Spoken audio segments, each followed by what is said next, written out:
À 6h45, Europe 1 vous répond, Thomas Soto.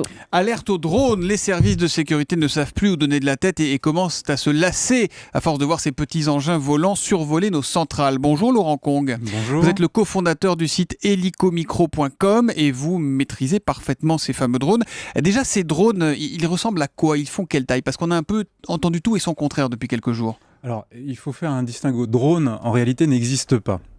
On parle de système drone ou alors de multirotors comme ceux que je vous ai amenés. Voilà, qu'on peut voir sur europe1.fr. Voilà, alors c'est des drones de loisirs, on va appeler ça comme ça puisque c'est le vocable habituel, qui font environ une trentaine de centimètres de diamètre. Ça, c'est le basique. Ça, c'est le basique. Et pourquoi drone? Drone, c'est quoi? C'est le système de vol sans pilote, c'est ça? Tout à fait. Drone, en fait, c'est un système militaire.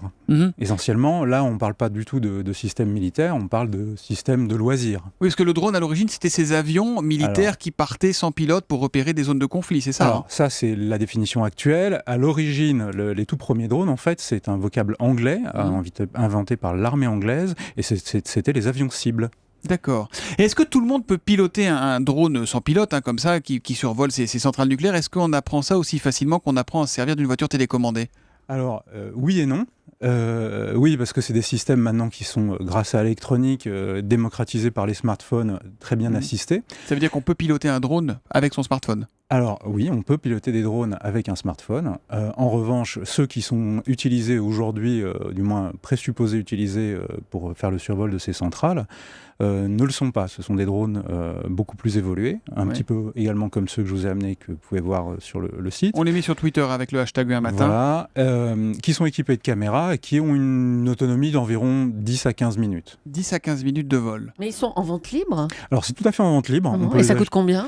Alors les prix varient d'une trentaine d'euros pour les plus simples et plus petits, les jouets, jusqu'à plusieurs milliers d'euros. Et il faut être à quelle distance d'un drone pour qu'il vole et qu'on puisse le contrôler? Ça, c'est intéressant pour savoir si ceux qui télécommandent ces drones au-dessus de nos centrales sont loin ou sont planqués chez eux. Alors, techniquement, il faut être à portée de vue du drone. Ça, c'est la loi qui le dit déjà. Ensuite, les systèmes qui sont accessibles dans le grand public, on doit être à côté du drone pour le démarrer et le lancer, même si celui-ci est très évolué et est équipé ensuite de ça, c'est ce que dit la loi, mais techniquement, est-ce qu'on peut, je ne sais pas si on a une caméra de contrôle, est-ce qu'on peut se mettre très très loin, à 2, 3, 4, 5 km du site? Alors non. Aujourd'hui, la portée des retours vidéo que vous évoquez est de l'ordre de quelques centaines de mètres. Ça veut dire donc que ceux qui survolent les centrales nucléaires aujourd'hui sont dans le secteur, sont vraiment dans le coin. Oui. On a un tweet de Pauline Graziani avec le hashtag un matin qui nous dit, comme souvent, l'objet est moins en cause que la façon dont on l'utilise.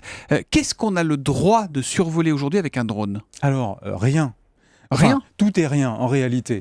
La loi, il y a une loi en France qui a été établie en avril 2012 qui définit l'usage de ces appareils qui sont définis dans la loi comme aéromodèles télépilotés. Alors c'est moins sexy que drone, certes, mais c'est la loi.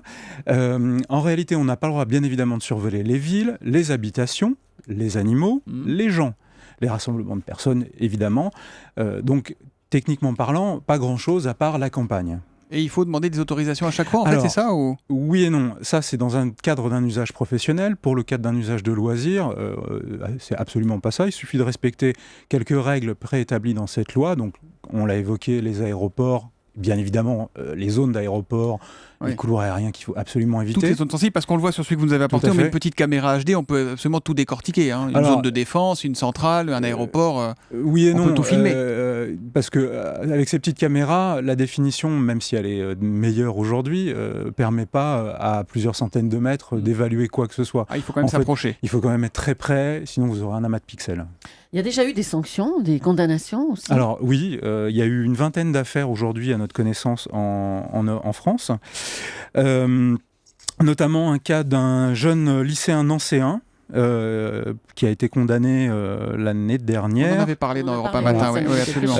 La peine a été de 400 €, elle se décomposait en deux parties, 300 € pour la mise en danger de la vie d'autrui et 100 € pour un non-respect de la réglementation. Laurent Cong, ça peut transporter quel poids un drone?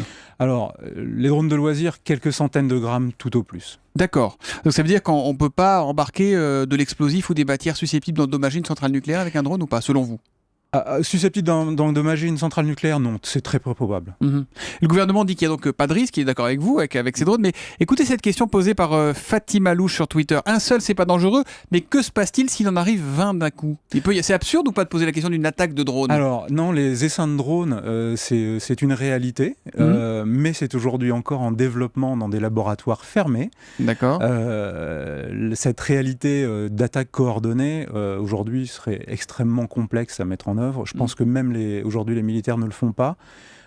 Pour preuve, les drones de combat en développement chez Dassault aujourd'hui arrivent tout juste en cours de développement à interagir avec les avions de chasse. Dernière question, le ministre de l'Intérieur Bernard Cazeneuve a évoqué la possibilité de mettre en place un système de brouillage pour neutraliser ces appareils. C'est une bonne idée, ça ? C'est faisable, c'est réaliste ? Alors, bonne idée, oui. Faisable, je pense que c'est pas à moi de le dire. En revanche, aujourd'hui, ce n'est pas une réalité, des systèmes de brouillage, en tout cas c'est pas mis en place sur les stations à notre connaissance. Voilà.